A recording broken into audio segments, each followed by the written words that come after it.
চিঙ্কু বাবা,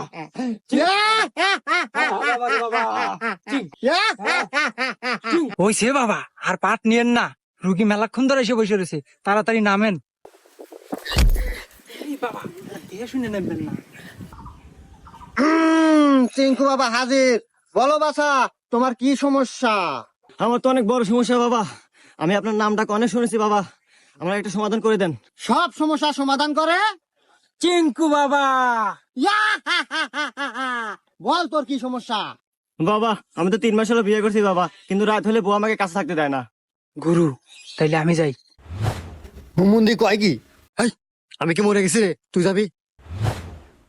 শোন, তোর এই সমস্যার সমাধান আমি করে দেব, কিন্তু কিছু টাকা খরচ হবে তোর। বাবা টাকা আমার যতই যাই, কিন্তু আমার সমস্যার সমাধান চাই। শোন তাইলে, আজকে বাড়িতে যাবি, 3টা পাটি ছাগল কিনবি,